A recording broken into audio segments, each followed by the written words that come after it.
In wrapping up our treatment of Sl5, I wanted to focus on the last chapter, chapter 10. In the first video I talked about how the first chapter of this novel is more like a prologue than a first chapter, and the last chapter is more like an epilogue. In these two chapters, we are more removed from the fictional story of Billy Pilgrim and his travails, and we focus on the author, Kurt Vonnegut, who's also the narrator, talking about the writing of the novel. And you probably remember how in the first chapter, the prologue, he talked quite a bit about how it was a failure because it was written by a pillar of salt. Well, at the beginning of chapter 10, we come back to Kurt Vonnegut, the person who has been writing this story, talking about the writing of the novel in his world, in his own world, not that of Billy Pilgrim, at least for part of the chapter. I mean, halfway through this very short last chapter, we do go back to Billy Pilgrim's story. But here we are, Kurt Vonnegut talking about where he is at the time. In this chapter, he doesn't really talk so much about the novel being a failure. In fact, not in this passage here, but on page 270 in our text, he has a paragraph where he says, "O'Hare and I had never expected to make any money, and here we were now, extremely well-to-do." So he's kind of acknowledging the fact that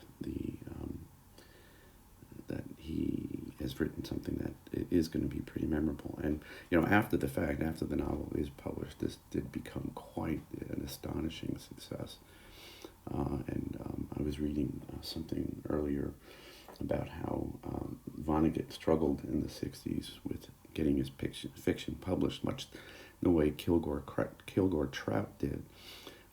Publishers were not really that interested in his book. They weren't commercial enough. But he really did find just the right kind of novel, a postmodern novel, postmodern novel that really struck a chord with people. And I want to talk a little bit about why that is. But before that, I also want to talk about there seems to be kind of a heightening here. There's Robert Kennedy, whose summer home is 8 miles from the home I live in all year round, was shot 2 nights ago. He died last night. So it goes. Martin Luther King. So it goes. So it goes is keep coming. And then he also talked in this last sentence or two. My father died many years ago now of natural causes. So it goes. He was a sweet man. He was a gun nut, too. He left me his guns. They rust. I just kind of like that ending there. They rust. But here's the context that I want to talk a little bit about, because he talks in the first chapter, in the prologue, about how this war book that he wanted to write took him 20 years to write.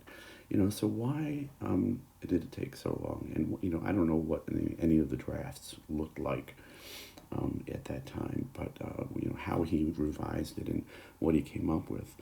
But you might notice here, who are these people he's referring to? Robert Kennedy, Martin Luther King, and then Vietnam.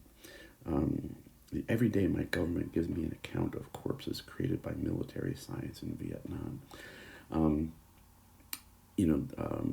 This is kind of like a freaky little coincidence, but if you think about if you're watching the news every night these days, and they give you the update on how many more cases of the coronavirus, how many more deaths.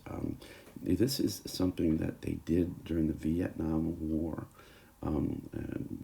Walter Cronkite is the news reporter who was most famous for giving an account of how many Americans were killed in Vietnam. So I wanted to, I think that this is an important part of why Vonnegut spoke to people, why this novel was so successful at the time when it came out, because it was right in the middle of the Vietnam War, which made people be able to relate back to World War II. Vietnam was at least as crazy in terms of who was winning, why they were winning, why was America not winning, and the kind of enemies that were being fought. It just was. I was really young at the time. I don't really remember it very carefully or in much detail, but I do remember it as being a really crazy time in terms of not trusting government, of not wanting to go to war. The anti-war movement was really big, and so that's just the kind of context that Vonnegut's book needs. Before moving on to the next slide, I just wanted to draw your attention one more time to, even though this is sort of like an epilogue, and Vonnegut is kind of talking directly to us, he continues to bring up the Tralfamadorians, makes another reference to the Big Board novel by Kilgore Trout, where the flying saucer creatures that capture Trout's hero is again sort of like where Billy gets the idea for his hallucination, if you want to call it that. And then, but also Vonnegut commenting on if what Billy Pilgrim learned from the Tralfamadorians is true, that we all live forever, no matter how dead we may sometimes seem to be, I am not overjoyed. Still, if I am going to spend eternity visiting this moment and that, I'm grateful that so many of those moments are nice. Okay, so in a final statement, in a couple of minutes, I'm going to come back to this idea of choosing moments to write about. And because he does go into, at the very end here, to talk about one of the nicest ones. One of the nicest moments he had was his trip back to Dresden with his buddy O'Hare. So about halfway into this last chapter, we do get taken back to the end of the story of Billy and after the bombing of Dresden, and with some really kind of brutal last things. The people around the Dresden area trying to retrieve bodies out of all the rubble, which is described as being so devastated, and in the process, the prisoners are made to do the work of trying to dig them out. So in this last page here, we have this. I don't know if you know what a Maori is, and I'm trying to remember if they're indigenous peoples from New Zealand or maybe Australia or maybe both, but that's not really of any importance, except just if you're wondering what this person is about. But this person is not European, he's not Western, he's not American, and being made to do this really cruel thing of trying to dig up bodies that are full of, that are deteriorating in front of their eyes. So this person, was so grossed out, he died of the dry heaves after having been ordered to go down into the stink and work. So it goes, and so a new technique was devised. Bodies weren't brought up anymore; they were cremated by soldiers with flamethrowers. I mean, try to imagine these pits underneath the ground filled with bodies. And then also somewhere in there, the poor old high school teacher, Edgar Derby, was caught with a teapot. Okay, and we've heard this story many times. So we have more and more death. But then, rather surprisingly and suddenly, we turn to the idea that it's springtime, and all these people are still alive. And then after a couple of, we find out that the Second World War was over and that all of the prisoners are free. And so this coincides with this opening of spring, and then And as Vonnegut told us at the beginning of the novel, that it began with the phrase, Billy Pilgrim has become unstuck in time, and it ends like this, Poo Tee Wheat. And here we have that. And if you can remember, I forget exactly the phrase, but he says, what can be said about a destruction like this, except Poo Tee Wheat, or more like WTF in our own day and age. So in this last slide, I'm returning to one that we'd actually had seen earlier, one about the Trifomildorian novels. But so wrapping up, what this novel has been. I mean, in the fictional world that includes Billy Pilgrim, Billy, as a coping mechanism, I think I used that phrase before. I mean, he has been damaged, and not just by the war. He's been damaged by the war. He was damaged by other psychological trauma before the war.